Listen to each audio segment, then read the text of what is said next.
Ela foi uma das professoras mais queridas do Departamento de Estatística. Ela veio da matemática, probabilista. Ela foi diretora do CPD. Ela se aposentou como diretora do CPD também.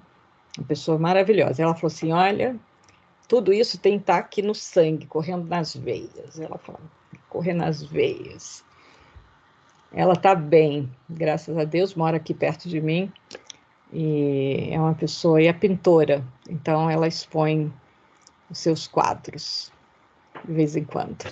Não, ela é muito, muito boa. Pessoa maravilhosa. Bom, também falando de memórias da estatística. Quem sabe um dia eu vou apresentá-la a vocês. Pessoa, assim, maravilhosa. Então, vamos lá. Hoje, mais alguma pergunta? Querem falar alguma coisa? Professora? Sim. O exercício 4 da lista, eu fiquei em dúvida, que é o do fabricante de sapatos. Aí tem os valores de X lá, é para a gente arbitrar qualquer valor ali? Da lista 6? Da última lista. De tabelas de contingência? Comparação de populações, variáveis categóricas. Pois é, eu vou fazer a quarta-feira a lista, ainda não fizemos. Ah, a senhora vai fazer. Tá Vou bom. fazer junto com vocês, então você está um pouquinho adiantado. Tá bom. João Robertson. Muito bom de você já ter adiantado, mas como seus colegas ainda estão nesse processo, a gente vamos aguardar, tá? E a gente faz todo mundo junto na quarta-feira. Pode ser? Oi? Eita, eu estou aqui com dificuldade. Deixa eu ver aqui, eu tenho essa, eu tenho... Cadê as minhas aulas? Aqui. Então, hoje...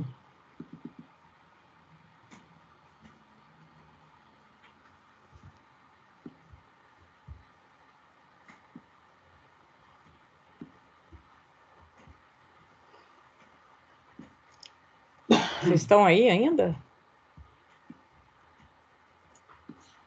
Eu estou aqui, sim. Ah, que eu não estou ouvindo ninguém. Estamos aqui. Estou aqui. Então, aqui, deixa eu pôr.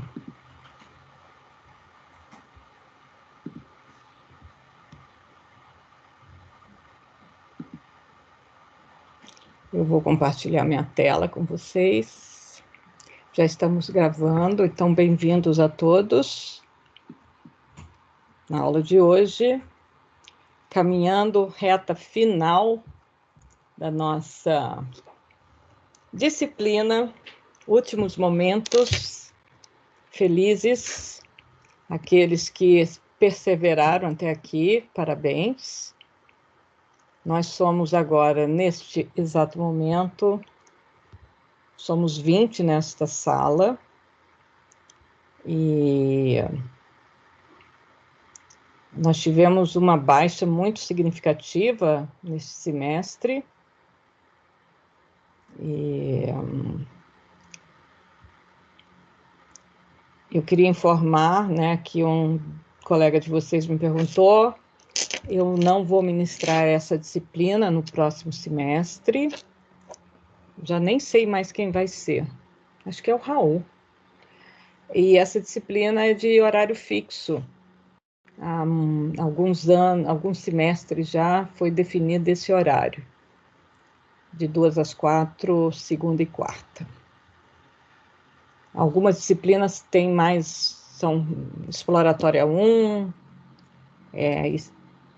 introdução à probabilidade, métodos 1, métodos 2, tudo isso tem horários mais bem definidos para compor com os cálculos. Então, por isso que esses horários, então, como geralmente nesses 4 primeiros semestres, o pessoal está muito envolvido com cálculo, até o 5º, eu acho. Então, os horários e como cálculo tem uns horários fixos, desde que eu fazia cálculo 1, 2 e 3, gente, não muda. Eu até falei, gente, vocês não mudam. Mudou, não posso falar. Nesses últimos 50 anos, algo mudou na matemática, assim. Não muda nem as listas, professor. Hã? Não muda nem as listas. Nem a lista, não. Minha lista tem uns problemas, fiquei afastada da estatística um tempo. Aí, quando eu voltei, eu falei, gente, esse problema eu inventei lá no século passado e continua. Mas tem uns problemas bem interessantes que a gente faz e fica. Mas vamos lá. Ainda trabalhando com amostras independentes, nós vimos, então, alguns testes que lidam com tabelas de contingência, porque nós estamos falando de variáveis categóricas. Então, quando nós temos variáveis categóricas e queremos colocá-las, representá-las simultaneamente, nós vamos, em primeiro lugar, colocá-las numa tabela de contingência. Quando nós temos duas variáveis aleatórias, nós falamos que nós temos uma análise bivariada, análise categórica bivariada, é isso que a gente estava trabalhando durante toda essa disciplina. Nós vamos ter uma tabela de dupla entrada, uma tabela de contingência, mas a gente pode trabalhar com um número maior de variáveis, tá? Sem problema nenhum. E aí a gente vai ter uma análise multidimensional, que vocês vão ver esse tipo de análise lá em análise multivariada, na disciplina intitulada análise multivariada. Vocês vão ver técnicas que lidam com tabelas de contingência multivariada também, que são técnicas muito interessantes. Então, nós estamos aqui falando que as amostras são independentes. Então, nós vimos, como representar esses dados numa tabela de contingência e vimos também, dependendo do delineamento amostral, se é estratificado ou não, nós podemos, então, fazer perguntas sobre, por exemplo, temos proporções iguais? Ou podemos também fazer a pergunta, as variáveis são independentes? Então, nós caímos ou num teste de homogeneidade ou num teste de independência.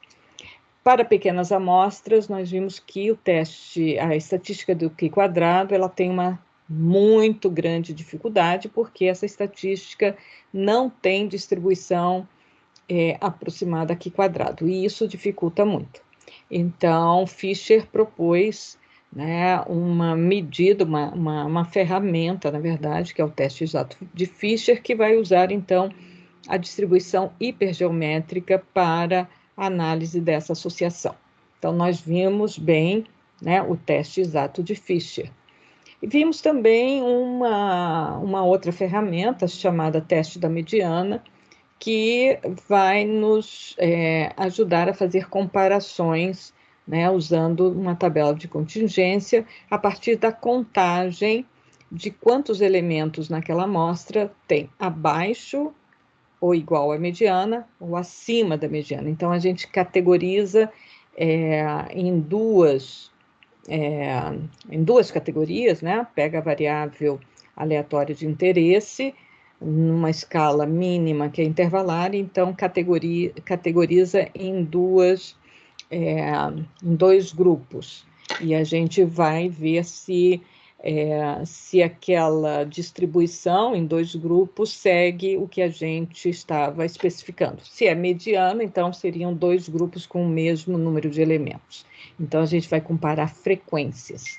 Então, isso é bem interessante, também é outra ferramenta para a gente verificar a distribuição aí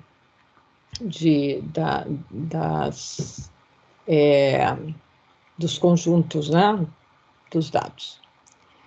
Ai, gente, tem uma menina aqui me mandando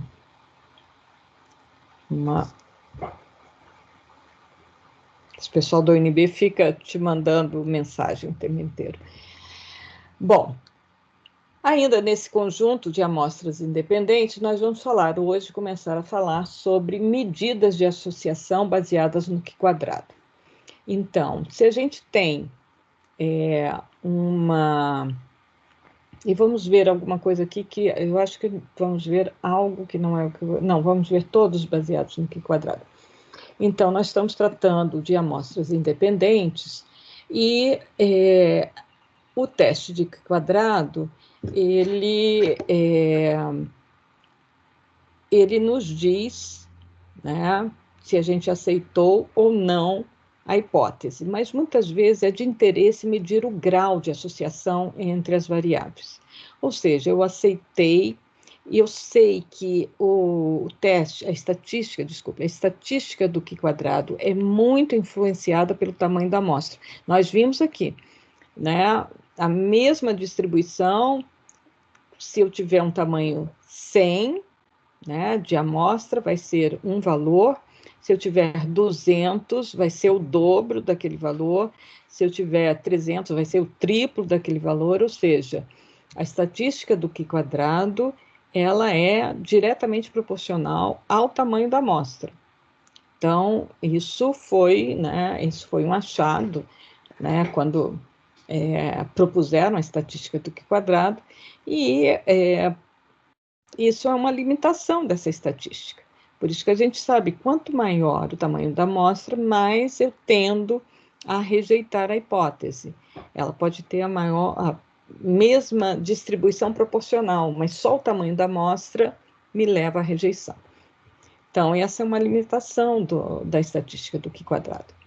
Então, também a estatística do Q² é influenciada pelo número de linhas e colunas de uma tabela. Se eu colocar, né, um número muito desagregado, então isso também vai influenciar no valor do Q².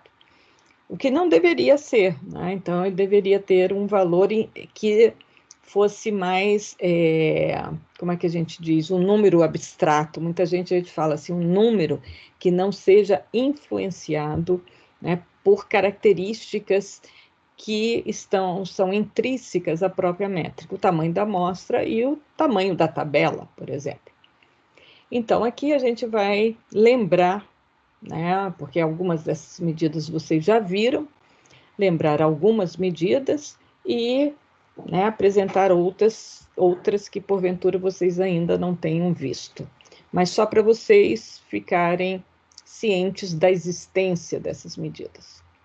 Então, a primeira medida é o coeficiente de contingência, chamado coeficiente de contingência de Pearson, porque foi Pearson que propôs, que mede o grau de associação a partir da estatística do Q², controlando o tamanho da amostra. Então, vocês viram isso nos primeiros capítulos do BUSAB, está lá o coeficiente de contingência, ele já põe uma fórmula que integra essas duas expressões aqui, o valor C e o valor C máximo. Então, o coeficiente de contingência clássico é a raiz, né, quadrada de Q² dividido por Q² mais N. Então, aqui estamos considerando o tamanho da amostra, né, o número de observações daquela tabela de contingência. Esse valor C, ele tem um intervalo de variação de 0 até um valor máximo. Que valor máximo é esse? O valor máximo depende do tamanho da tabela. O valor máximo vai ser a raiz quadrada de t menos 1 sobre t, onde t é um valor menor entre o número de linhas e o número de colunas. R é o número de linhas e S é o número de colunas. Então, se eu fizer esse cálculo de C estrela, que é o C dividido pelo C máximo, eu vou ter um indicador que vai variar entre 0 e 1. Então, um indicador entre 0 e 1 sempre é um bom indicador. Por quê? Porque a gente sabe quanto mais próximo de 1, né? Geralmente mais elevado, ele vai ter uma interpretação.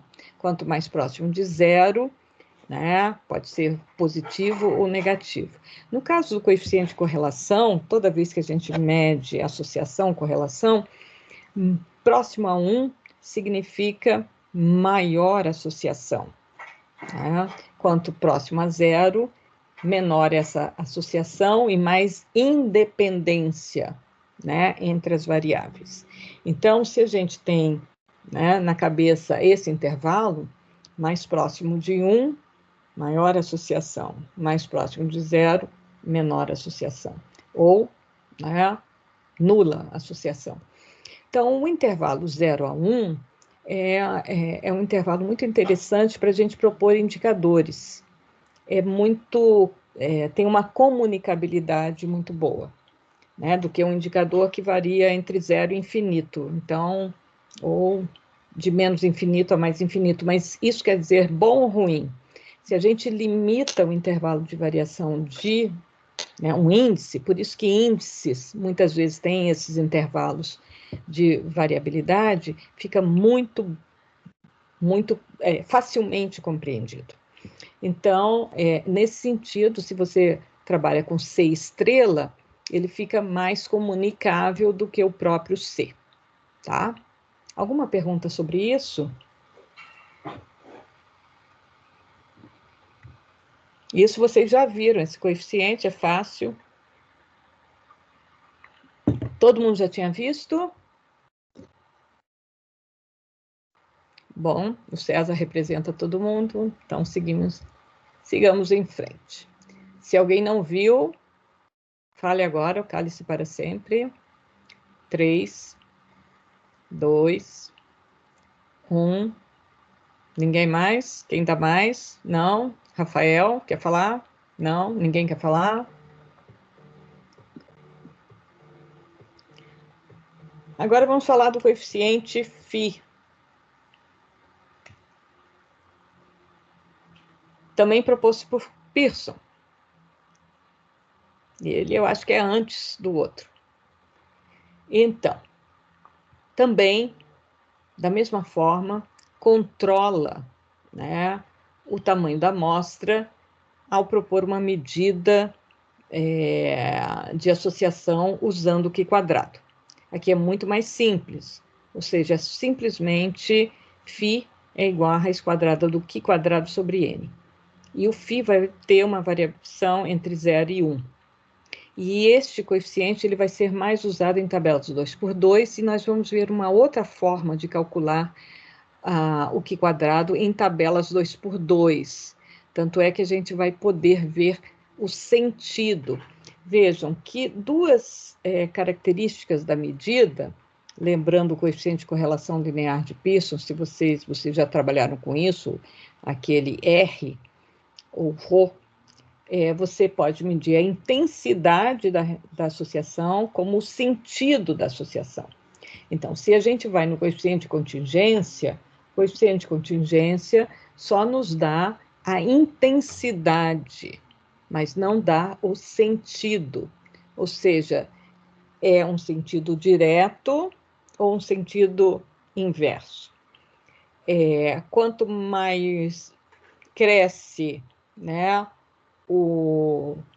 as observações aumentam em intensidade, as observações de uma variável, a outra variável também aumenta a sua intensidade ou diminui a sua intensidade. Então, nós estamos aí falando de uma associação direta, quando as duas aumentam em intensidade, tem uma associação, enquanto uma aumenta, a outra também aumenta, ou uma associação inversa, quando aumenta, outra diminui. Mas eu posso analisar, né, esse detalhe de sentido quando eu tenho uma variável de intensidade. Quando eu estou com uma variável categórica, muitas vezes eu estou trabalhando com atributos, então não tem sentido de falar, né, na intensidade em termos se é direta ou inversa. a não ser se eu estiver trabalhando com categorias ordinais, que nós não vamos ver aqui outras medidas que também, né, medem a intensidade e o sentido, porque nós estamos na métrica do Qi quadrado. No entanto, quando a gente está com tabelas de 2 por 2, nós podemos falar de sentido. O sentido não no sentido de intensidade, mas nós podemos falar se de uma categoria que era 0, ou seja, a ausência do atributo, ir para a presença, para 1, onde tem a presença do atributo, e né, vice-versa. Ou seja, quando eu tenho uma tabela 2 por 2, as duas variáveis envolvidas estão numa métrica 0 ou 1.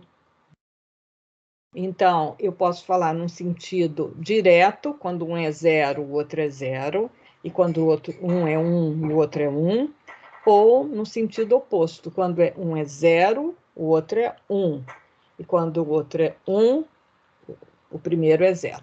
Então, é nesse sentido que a gente pode falar de direção, ou de sentido da associação. Nós vamos ver daqui a pouco. Alguma dúvida sobre isso?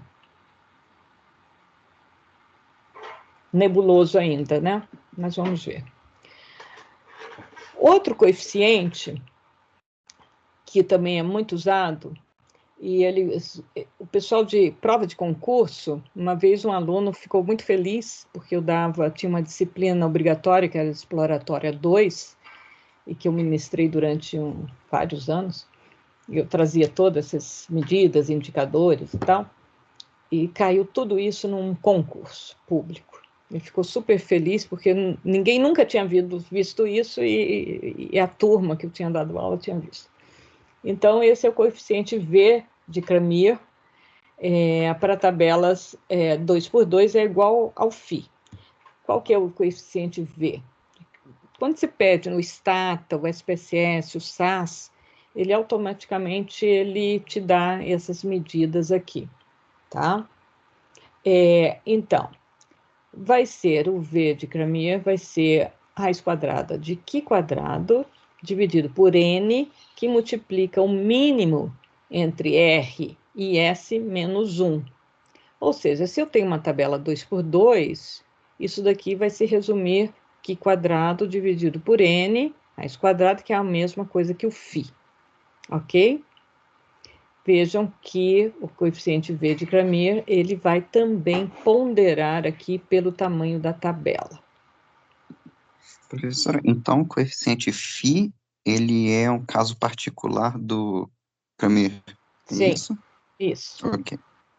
O Cramér foi depois. Vejam que Pearson foi o primeiro, e Cramér já é um estatístico já da década de 30, né, 40, e o Pearson é do início do século 20.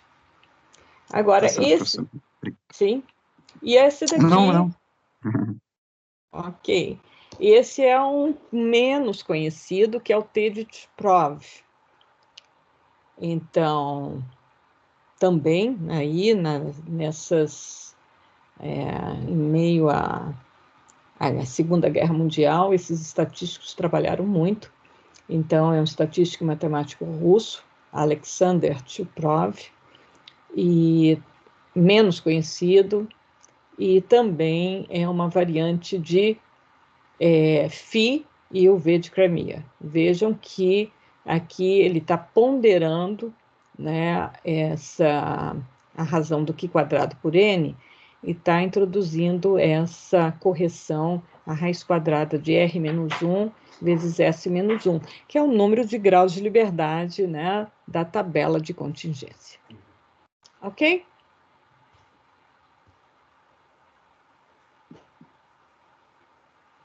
Então, vamos para tabelas 2 por 2, que elas são bem interessantes. Em primeiro lugar, vejam, o cálculo do Qi quadrado, e aqui eu estou pondo uma notação também que é muito utilizada, a gente podia ter A, B, C, D, como nós utilizamos lá no teste de Fischer, e nós vamos voltar a utilizar daqui a pouco, mas aqui eu quis colocar em termos das frequências e das frequências marginais, que muitas vezes é apresentada aqui. Vejo que quando eu tenho uma tabela 2x2, o que interessa é a comparação entre a diagonal principal com a diagonal secundária. Vejam que a diagonal principal, ela traz os elementos que têm iguais, né? Vamos dizer, se a gente puser 0, 1, 0, 1, seriam aqueles que têm iguais categorias, supostamente, né? O 0. Ou se eu puser 1, 0, 1, 0, seria a mesma coisa. E aqui também, aqui seriam, o F22 seriam os elementos que têm a segunda categoria das duas variáveis. 1 quer dizer a primeira categoria das duas variáveis. Enquanto que na diagonal secundária eu tenho, né, as trocas, né? Um tem a primeira categoria com a segunda e o outro a segunda com a primeira. Se eu fizer o cálculo do Q quadrado, aquela, né, frequências observadas menos esperada eleva ao quadrado, dividido pela frequência esperada, e somo tudo, eu posso representar isso por essa expressão, onde eu tenho aqui, né, veja no numerador.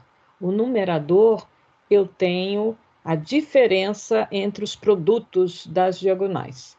Diagonal na primeira parcela aqui, eu tenho, então, o produto da diagonal principal menos o produto da diagonal secundária. Isso elevado ao quadrado, vezes n.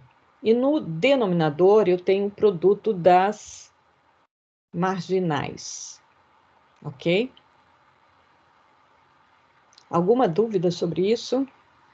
Isso é facilmente demonstrável. Vocês podem até, durante as férias, chegar, né, e demonstrar isso a partir da expressão do Q quadrado, fazendo tudo em termos, né, de F e J. Então, vejam, olha que interessante.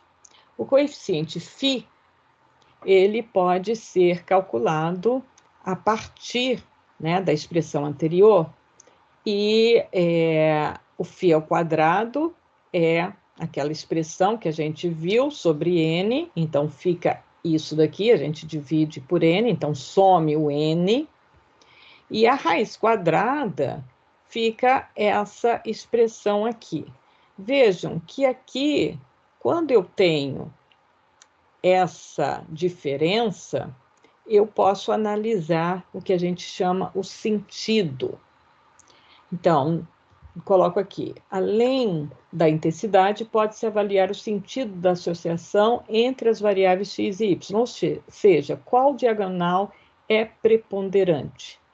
Se o φ for positivo, quer dizer que a diagonal principal é preponderante, ou seja, as categorias x1 e xy1, x2 e y2 estão associadas.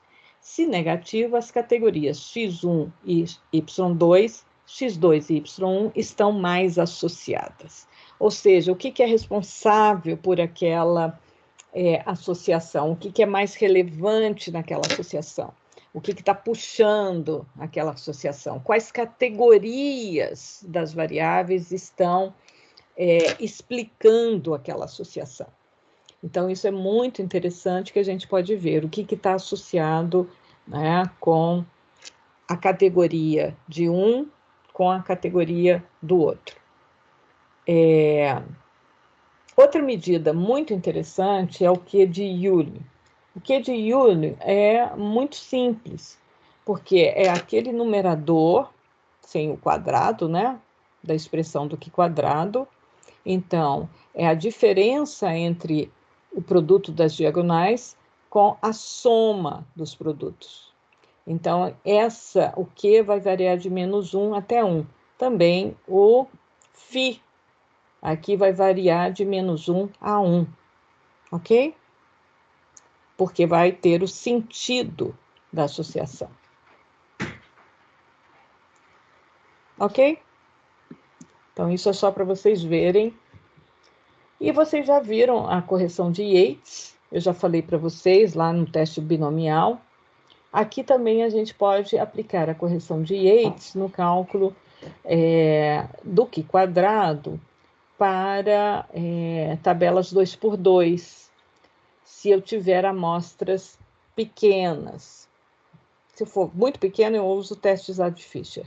Mas aqui eu posso fazer essa correção usando essa expressão aqui, tá?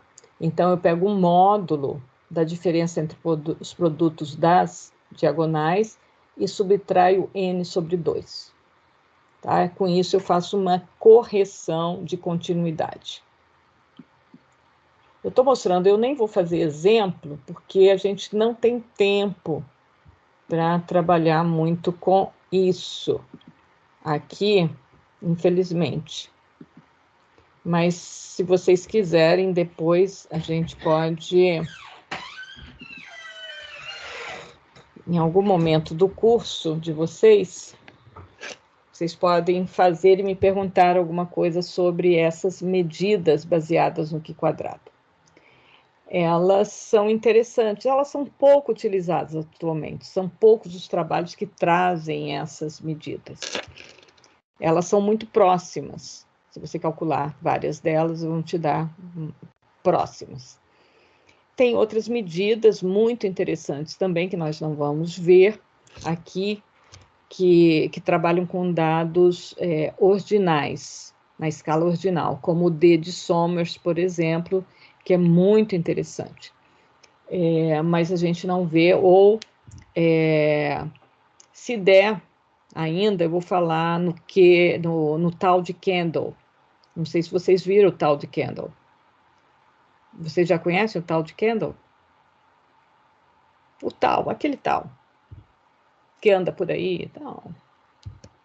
Ninguém sabe o tal de Kendall? Só o César? Não, professora, Rafael. não conheço. Você não conhece o tal de Kendall? Ainda não fomos apresentados. Vocês conhecem o gama de Goodman-Kruskal? Também não, professora. Vocês conhecem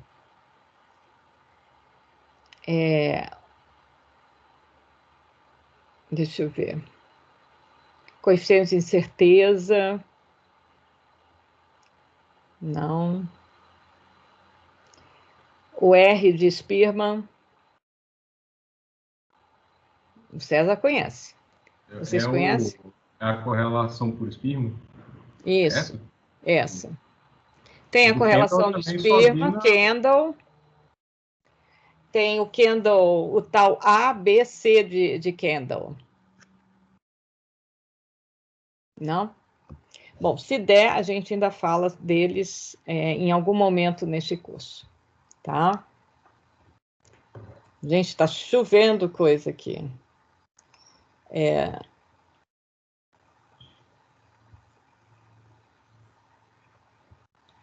Deixa eu ver aqui. Todo mundo quer falar comigo hoje.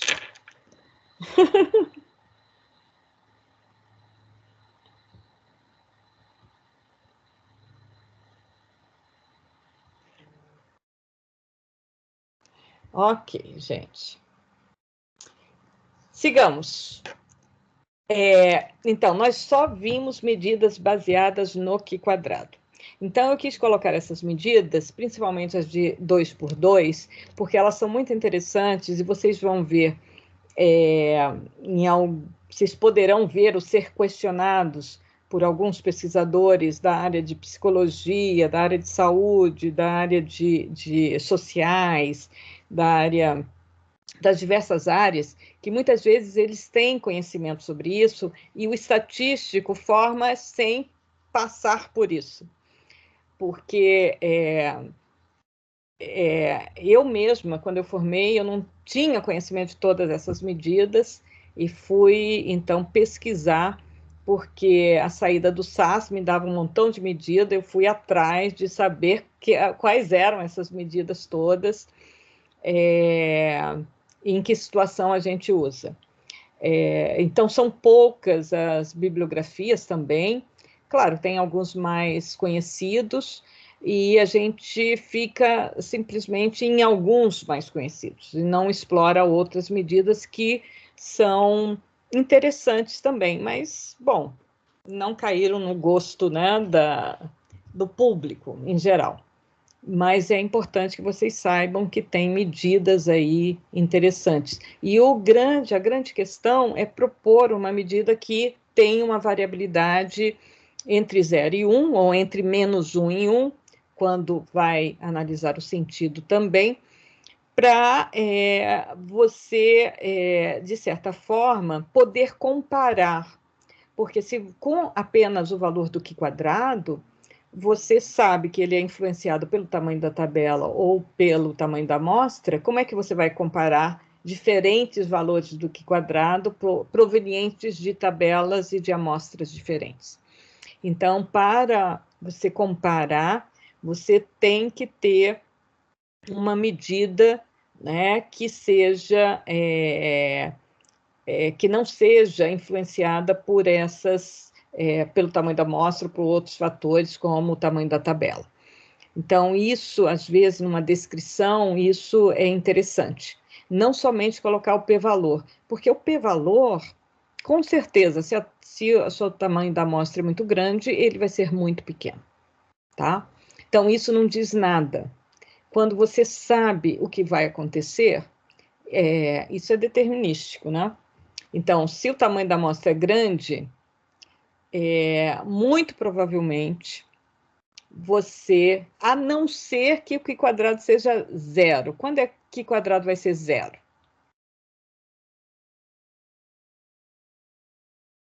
Quando a amostra for aleatória? Não, quando é que Q quadrado vai ser 0? Quando o observado for igual ao esperado.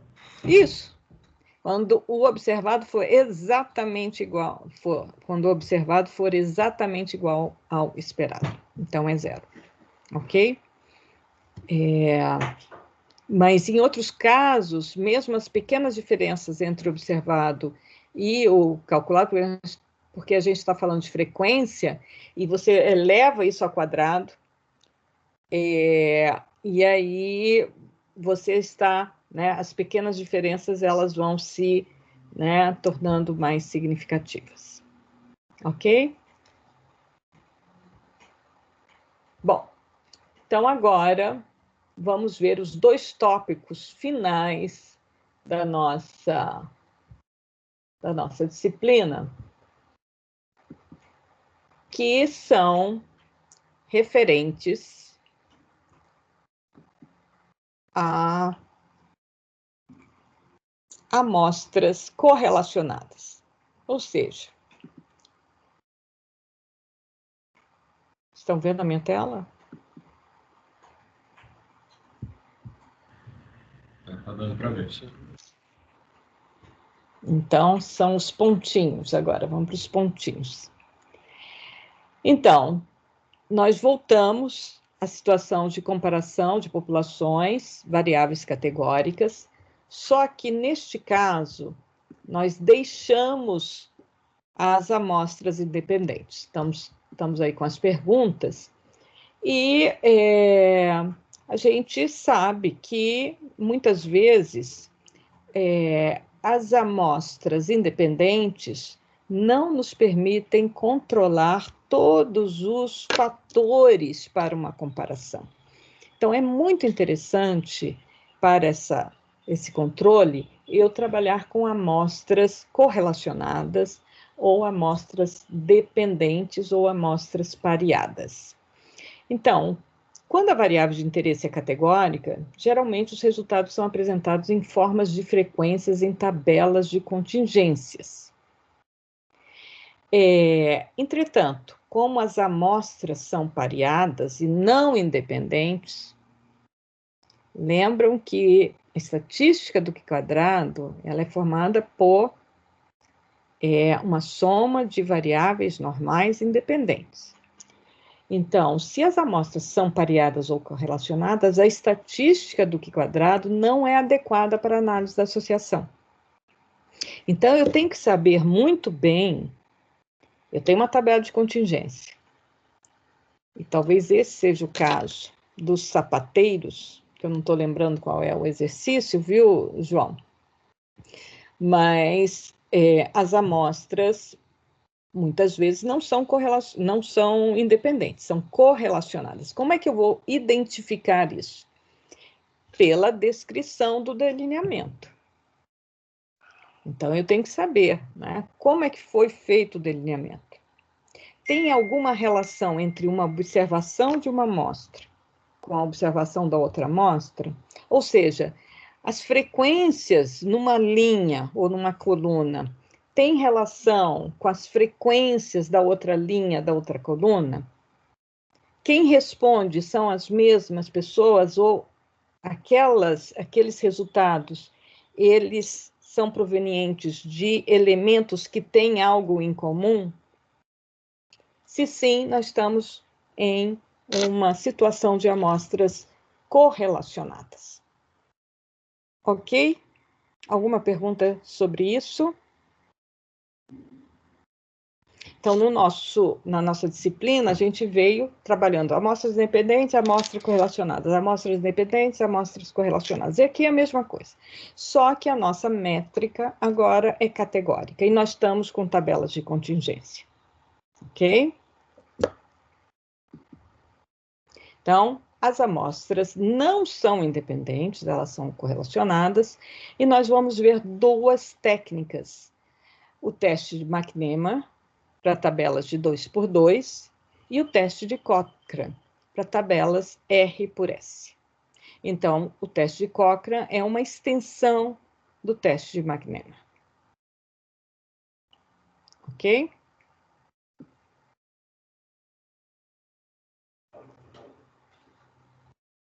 Então, aqui tem um colega do César, psicólogo.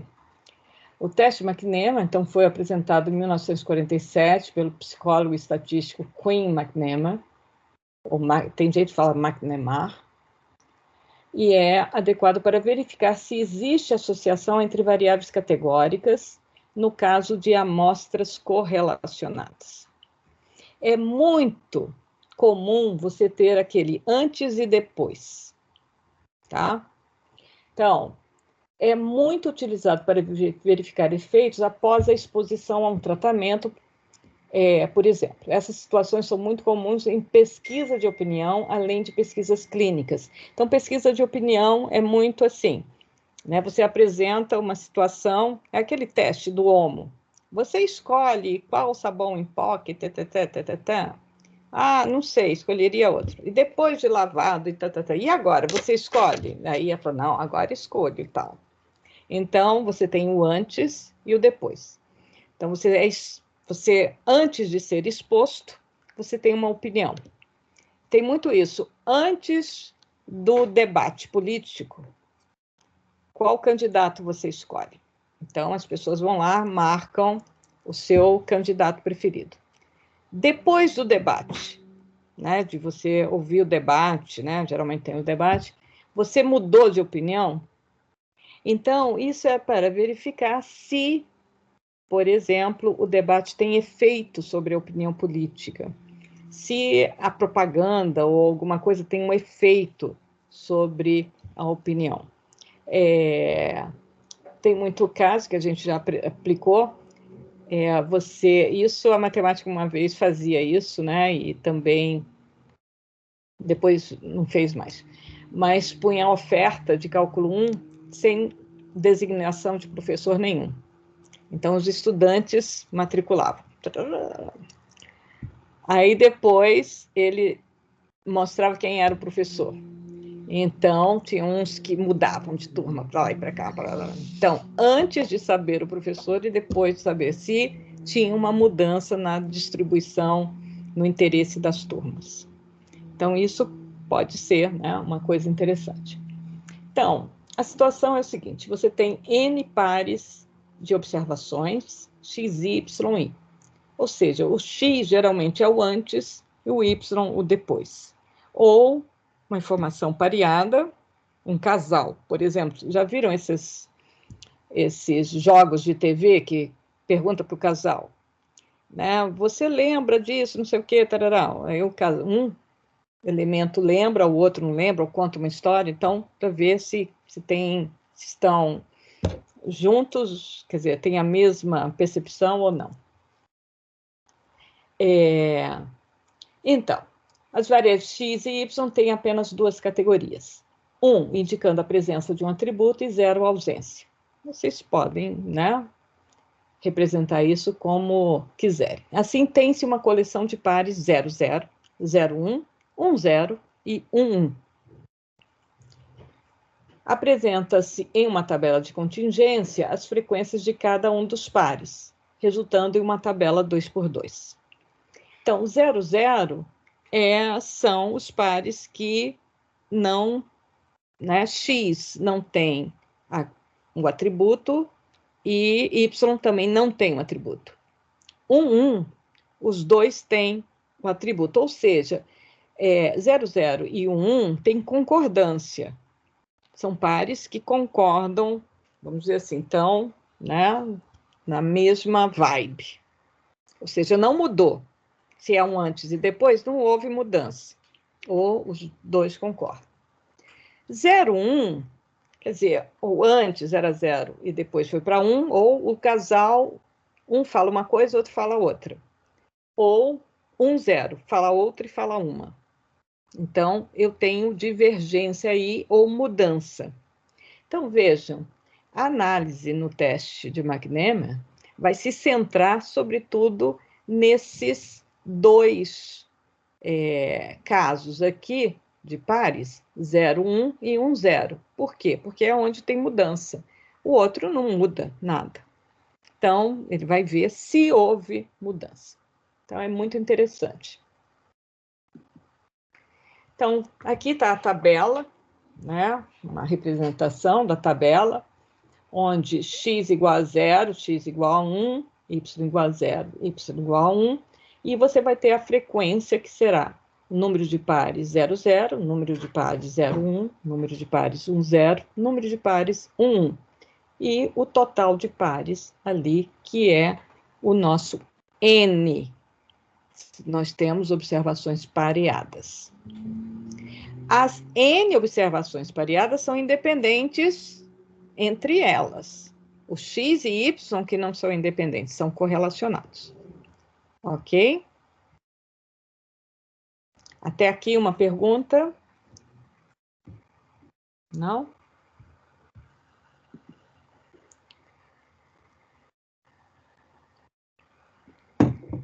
Então, voltando à nossa notação do teste Fisher, onde a gente, né, trabalha com as letras A, B, C, D, designando essas frequências de uma tabela 2x2, o teste de McNemer vai fazer as mesmas perguntas ali, e, na verdade, o que a gente vai ter é uma hipótese.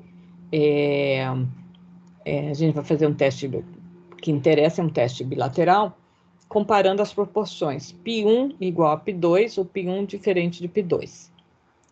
Ou seja, eu estou vendo se probabilidade x igual a 0 e a probabilidade de y igual a 0.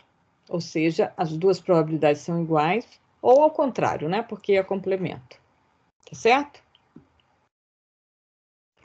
A nossa estatística de teste, como eu disse para vocês, vai centrar na diagonal secundária, porque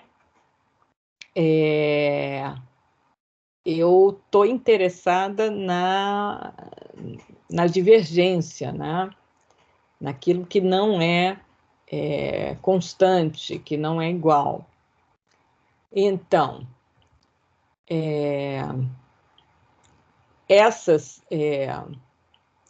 a gente está vendo que A e D podem ser considerados empates, lembram? Tem a mesma, repetiu, então isso não me interessa. Interessa são questões de diferenças. Então, T1 vai ser B menos C elevado ao quadrado sobre B mais C. No entanto, se B mais C menor ou igual a 20, a gente pode usar somente o valor B, tá certo? Ou seja, esta frequência aqui. Então, essa estatística T1, B menos C elevado ao quadrado dividido por B mais C, vai ser aproximadamente Q quadrado com 1 grau de liberdade. E nós vamos testar da mesma forma. T2 tem distribuição exata binomial, com π igual a meio e n igual B mais C. É óbvio, tá? Se a gente tem aqui, se ele é aleatoriamente distribuído, tá? Então, isso daqui vai ser 50%. Senão, eu vou ter uma concentração mais aqui ou mais aqui. Certo? Então, vamos ver um exemplo. Nas recentes eleições municipais para prefeito, é porque eu fiz esse exemplo ano passado, a gente estava nas eleições municipais, quando o Bruno Covas foi eleito. O Instituto de Pesquisa decidiu avaliar o impacto do debate televisivo nas intenções de voto no segundo turno, de 100 eleitores selecionados aleatoriamente na cidade de São Paulo. Os eleitores foram convidados a participar do debate com perguntas previamente encaminhadas aos candidatos. Antes do debate, os eleitores expressaram sua intenção de voto em uma urna eletrônica especialmente programada para este fim. Ao final do debate, os eleitores foram convidados a novamente depositar na urna eletrônica suas intenções de voto. Então, ali, né, você tinha a intenção antes, o candidato A e o candidato B. A intenção depois, candidato A, candidato B. Então, você diria que o debate alterou a intenção de voto desses eleitores? Vejam, 63 eleitores, eles não mudaram o voto, continuaram votando no candidato A. 12 eleitores não mudaram o voto, continuaram votando no candidato B. Isso não me interessa. Me interessa quem que mudou, de A para B e de B para A. Aqui antes votava em A e depois do debate vai votar em B. Aqui antes votava em B e depois do debate vai votar em A. Certo? Então, o teste de McNeman, então, como eu disse, vai centrar na diagonal secundária. Se houve mudança. Então, aqui a gente tem as duas estatísticas de teste, B igual a 21, né? Aqui eu falei, né, quando que, se B menor, aqui onde que está? B menor que 20, mas eu fiz de qualquer maneira. Ai, passou muito. Aqui, B mais C menor ou igual a 20. Então, aqui é maior, mas a gente fez só para a gente ver como é que funciona. Tá? Então, a estatística T1 deu 11,56, fazendo as contas. Então, aqui nós temos que o p-valor é 0,00, nossa, bem pequenininho. Nós, então, vamos rejeitar H0. Pode-se afirmar que o debate alterou as intenções de voto dos eleitores no segundo turno. Certo? Perfeito? Então, isso é bem interessante, é um teste muito simples. Como é que eu vi que as amostras são correlacionadas? Vamos discutir isso. Porque isso que é importante. Porque foi uma dupla exposição, né? Você tem nas mesmas pessoas sendo medidas duas vezes. Isso.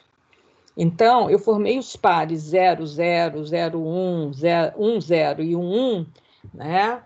Vendo antes e depois. Ou seja, eu tenho 100 pares, tá? Eu tenho 100 eleitores que falaram aqui suas características antes e depois. Ok? Vocês viram? Que é diferente quando a gente está falando de amostras independentes.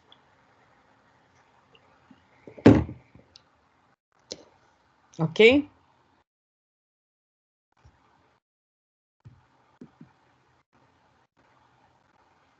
Aqui, vejam, eu fiz com a binomial, também, dá um valor muito pequeno. Claro que fala menor ou igual a 20 para a gente usar a binomial, o teste exato, mas por causa da tabela, né, que fala menor ou igual a 20, mas aqui a gente pode calcular, realmente dá um valor muito, muito, muito pequeno. O teste de McNamara está no R com este comando. E o R realiza o teste de McNamara considerando a correção de continuidade de Yates. Então, se você for colocar lá, ele vai colocar esse teste binomial com uma correção de Yates, ok?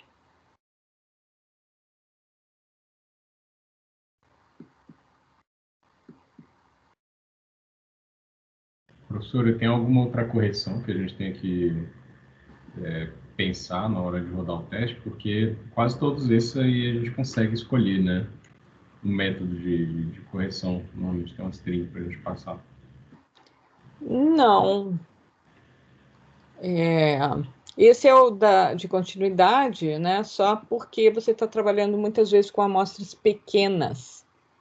Então, você faz o teste de correção de continuidade, tá?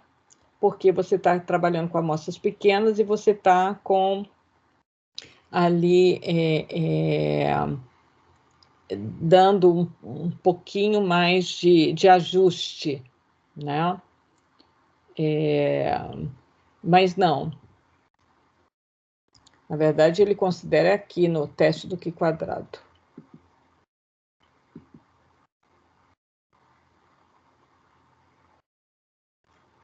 Ok? Vamos ver agora.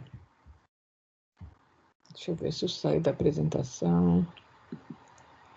É muito simples o teste de McNamara. E ele é muito utilizado, é bem interessante. Vocês têm algum comentário a fazer sobre ele?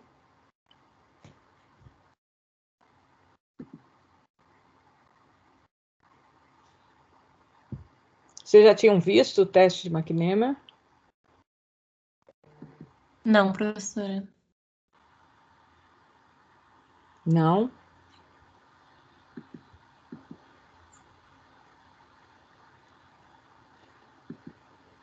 Agora vamos ver o último teste.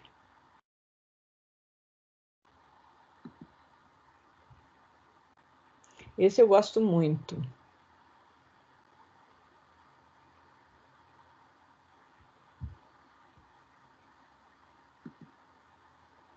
Mesma coisa, as variáveis categóricas. Nós vamos falar agora do teste de Cochrane, quando as amostras são correlacionadas. Mas eu tenho uma tabela R por S. Da mesma forma, lembra, quando eu tenho um delineamento 2x2, né, eu falava de dados pareados. Quando eu tenho, né, mais categorias, eu falo de um delineamento em blocos. Lembram disso? Em blocos. Então, eu tinha o teste de Friedman, lembra? O teste de Quaid, que eu tinha os blocos, porque eu tinha as amostras eram correlacionadas. Eu podia fazer em vários momentos, né, para uma pessoa, ou, né, a mesma, por exemplo, o jardineiro qualificava várias amostras de grama. Então, aqui, o teste de Cochrane, também conhecido como teste Q de Cochrane, foi proposto em 1950 pelo estatístico escocês William Gemmell Cochrane, no artigo aí, né, intitulado aí da comparação de percentuais em amostras pareadas, publicado na revista Biométrica, a famosa revista Biométrica que foi fundada por por Pearson.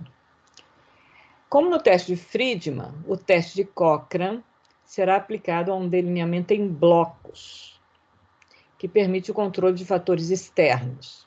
Então, lembrando que os blocos podem ser compostos por unidades de observação diferentes, mas pareadas, ou pela mesma unidade de observação que é submetida a diferentes experimentos que se quer comparar.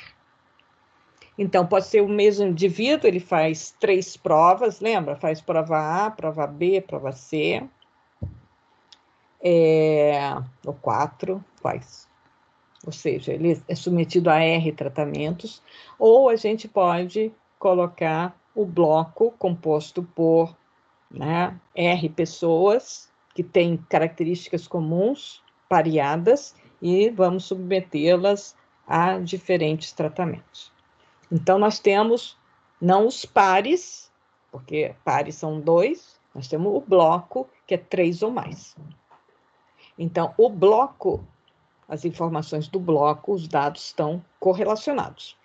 Entre os blocos de observações, eles são independentes. Ok? Então, neste caso, no entanto, a variável de interesse é dicotômica.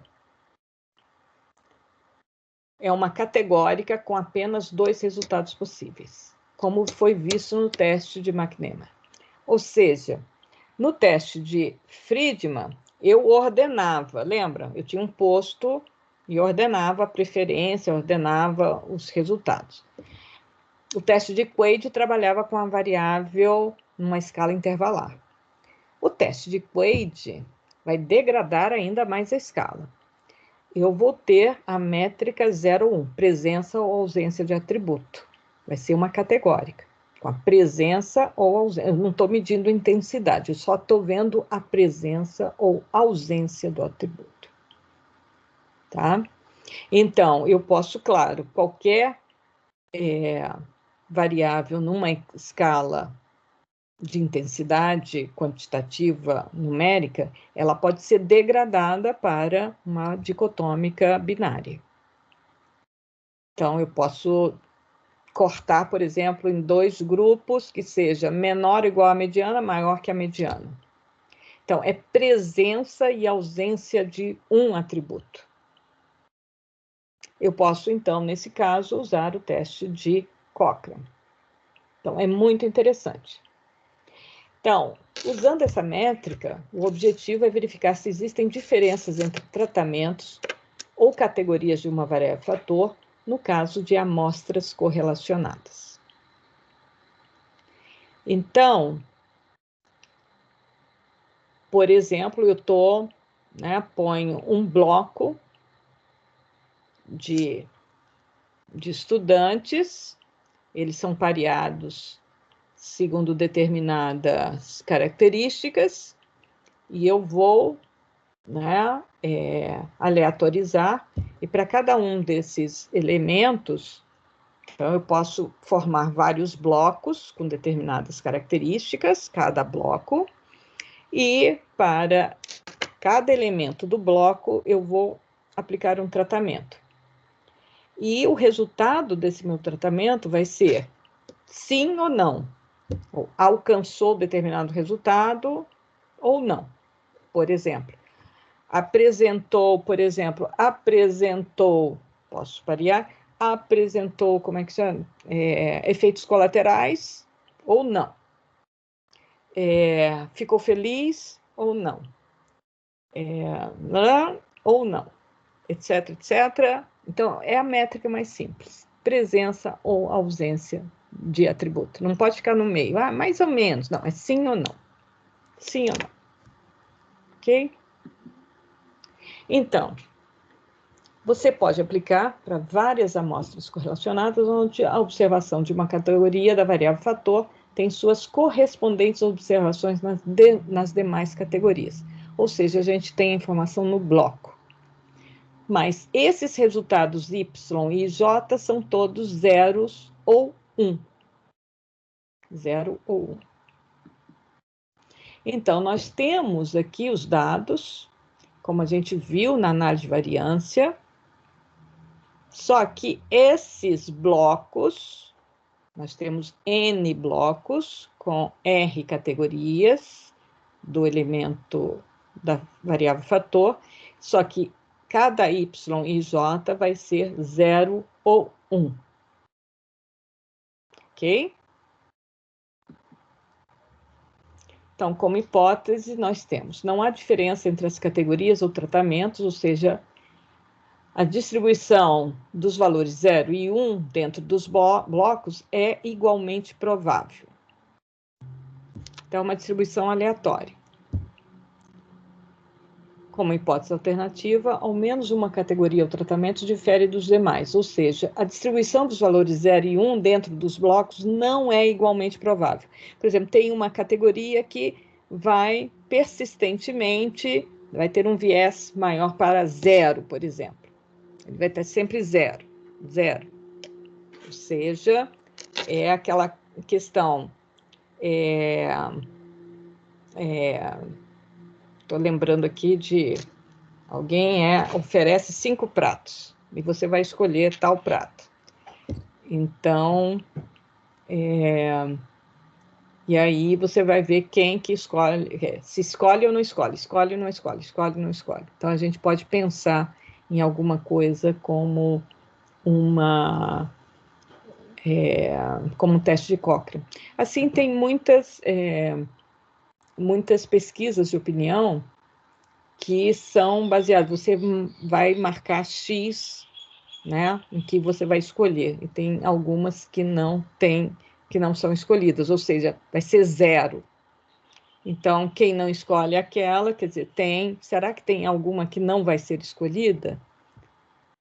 Então, aí você pode ver, através desse teste, se existe diferença.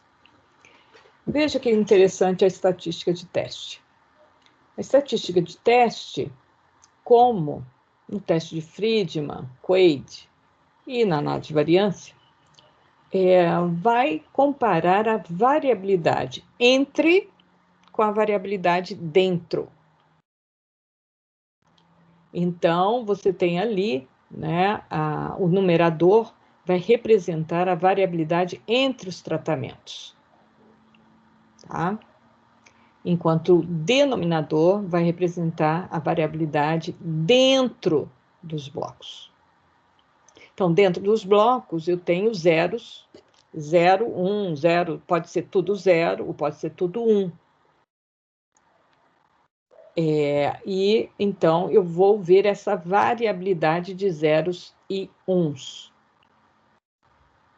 Vejam que aqui no numerador, eu vou ter RJ.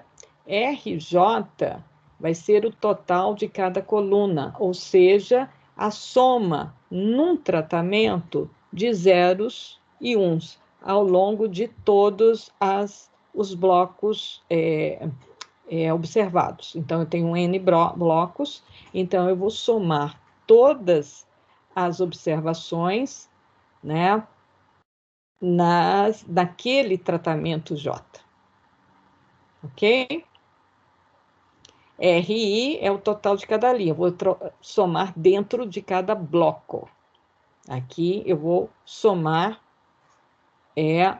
os tratamentos em todos os blocos, naquele tratamento. Tá dando para entender o que eu estou falando? Vocês podem fazer uma analogia com os testes de Friedman, com o teste até do Kruskal-Wallis, também a questão da soma, né? Mas lembrando que Kruskal-Wallis, as amostras são independentes. Friedman, as amostras são correlacionadas. Só que Friedman e Kruskal-Wallis eu tinha postos. E aqui os valores são só zeros e uns. Ok? Então, essa estatística de teste, que é muito fácil, né, de ser calculada, ela vai ter distribuição assintótica Q quadrado com R menos 1 graus de verdade. Da mesma forma que a gente viu lá com Friedman e com o próprio Kruskal-Wallis, tá? Então, se H0 for rejeitada, é de interesse identificar as categorias e tratamentos diferentes das demais. Para tanto, pode-se realizar testes 2-2, né, o teste de McNemer, 2-2. Então, o McNemer é a comparação 2-2 e a extensão 2-2, desse teste 2-2 para vários tratamentos é o teste McNemer. Da mesma forma que nós vimos Kruskal-Wallis e a comparação usando Mann-Whitney, ok? Só que aqui nós temos o quê? Amostras correlacionadas, variável, categórica na métrica binária, 0, 1.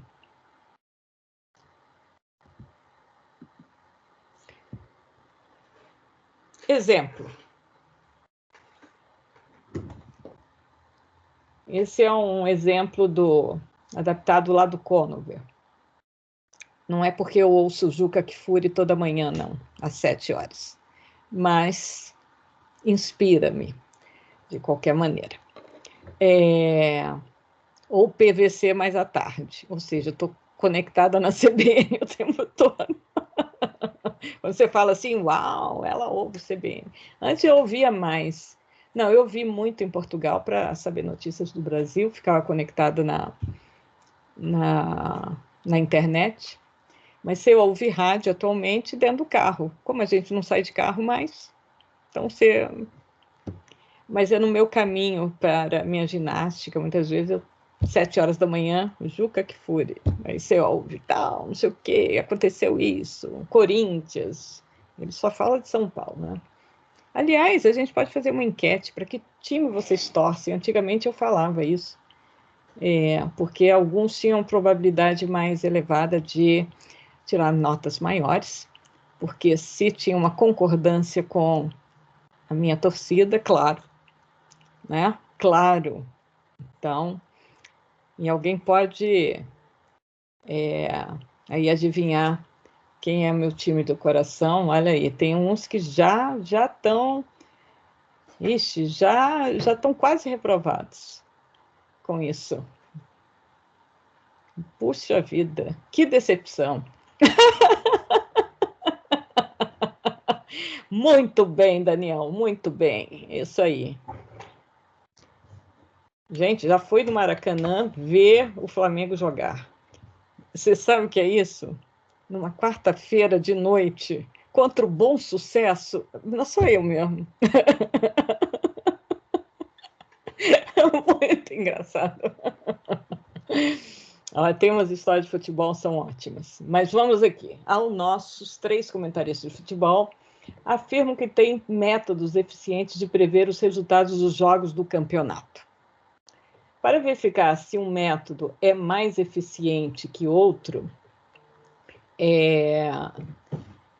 propôs-se aos 3 comentaristas que fizessem a previsão para os 12 mais importantes jogos da última rodada. Os resultados encontram-se na tabela abaixo.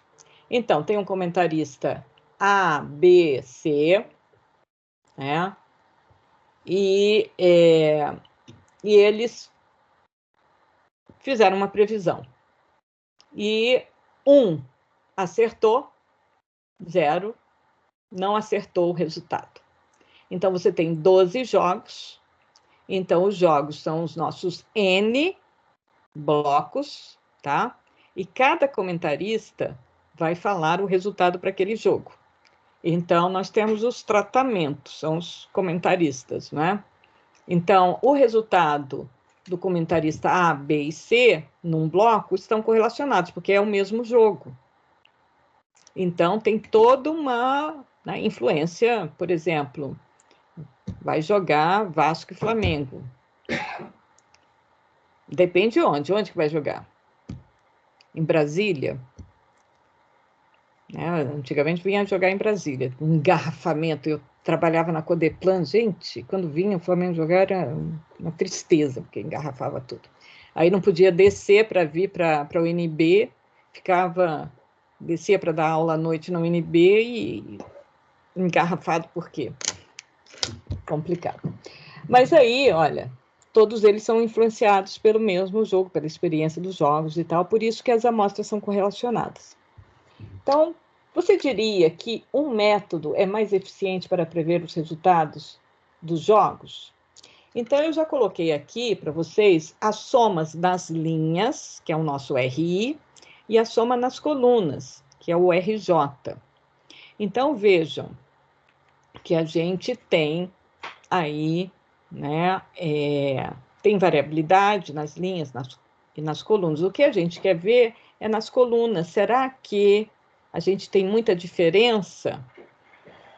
Tá? Como a gente viu no Kruskel-Wallis e no Friedman. Se todos preferiam um, então aquele um soma mais postos. Se todos rejeitam o outro, aquele outro soma muito menos postos.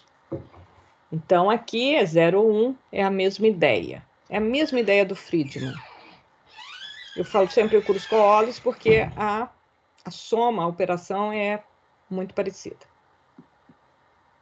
Então, aqui, a estatística de teste é simplesmente você operacionalizar aquela expressão. E eu pus aqui bem detalhado para vocês verem como é que a gente faz, né, a conta.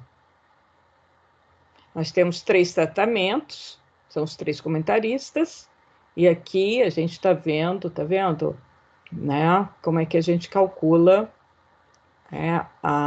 o denominador e aqui o numerador. Deu 2,8. A regra de decisão, nosso limite é 5,99.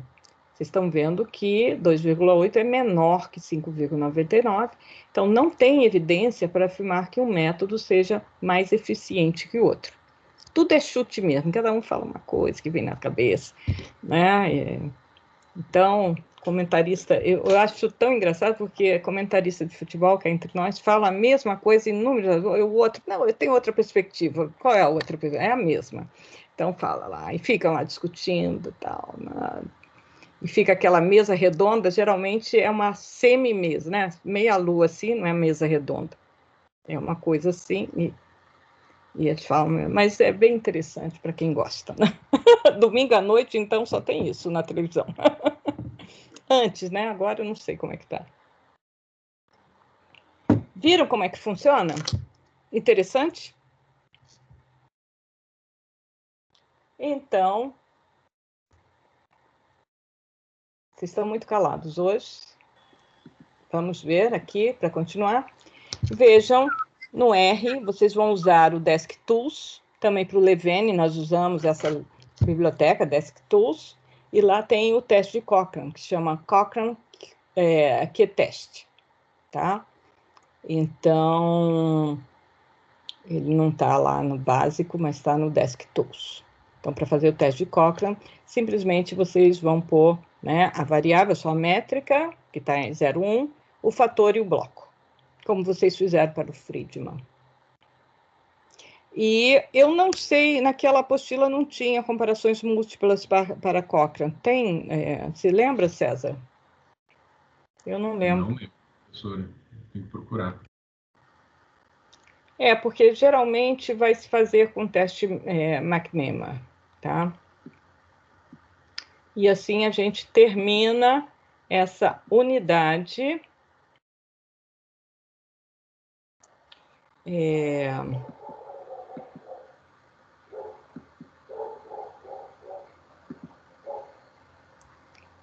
São testes muito interessantes. Muita gente não conhece e tem uma ampla gama de aplicação na área de marketing, em problemas sociais diversos, pesquisa de opinião, essas coisas assim. Então, é bem interessante. E é uma área que cresce, né? Cresce cada vez mais, questão, né, de marketing, de opinião também, ou trabalhando com Big Data, né? Você pode ter o sim ou não é uma métrica que você pode trabalhar com um número muito grande de observações, tipos de observações, e evitando alguns erros. Você pega, né, a expressão mais geral daquilo, você dicotomiza no que você acha que não vai ter nenhum problema de qualidade da informação, tá? Ou mesmo a qualidade, eu trabalho muito com qualidade da informação. Então, aqui, se tem ou não tem a informação, se é um missing data ou se é uma informação que foi prestada. Então, isso você pode, por exemplo, trabalhar com, né, se você tem muitas observações para uma variável. Olha só, vou fazer isso, vou fazer o teste de Cochrane. Vou pôr as variáveis e vou pôr algumas, se sim ou não. Olha só, muito interessante. Então, a gente tem, será que tem um viés aí, em termos de qualidade da informação? Será que tem eu trabalho, por exemplo, com a informação da causa de óbito, e eu já em um trabalho identifiquei que a gente, no DF, tinha um problema muito com o IML. O IML, né, para causas naturais, ele dava uma informação muito ruim, muito imprecisa. Então, porque a gente não tinha no DF os serviços de verificação do óbito. Então, eles faziam alguma coisa que era bem padrão, mas que não era o verdadeiro, né? Principalmente para óbito de idoso domiciliar. Então, eles tinham um padrão de declaração, chegava lá, era isso, pá. Mas nem então, os dados mostraram isso, eu fui procurar saber por que era sempre aquele diagnóstico. Eu falei, não, é porque simplesmente a gente tem isso como padrão. Então, isso era um erro muito grave. E a prática, então, teve que ser mudada. Mas isso é bem interessante que a gente começa a descobrir. Mas isso foi com outra técnica que eu fiz, não com essa, mas aqui a gente está trabalhando geralmente com pequenas amostras, vocês estão vendo, né? Que muitas vezes eu trabalho com análise multivariada, então aqui essas técnicas são insuficientes, né? Mas é bem interessante vocês saberem que existem. Ok? Dúvidas? Temos tempo ainda? Querem fazer um exercício da lista de exercícios? Sim, não? Estão cansados? Por mim, fica para quarta. Fica para quarta? Por mim. Foi bastante coisa hoje, professora. Também acho. Estou cansada. Então, se preparem. Então, quarta-feira a gente faz a lista. Vocês já comecem a fazer, por favor, para trazerem as dúvidas. A gente tenta fazer toda a lista na quarta-feira. Tá bom? Mais alguma manifestação?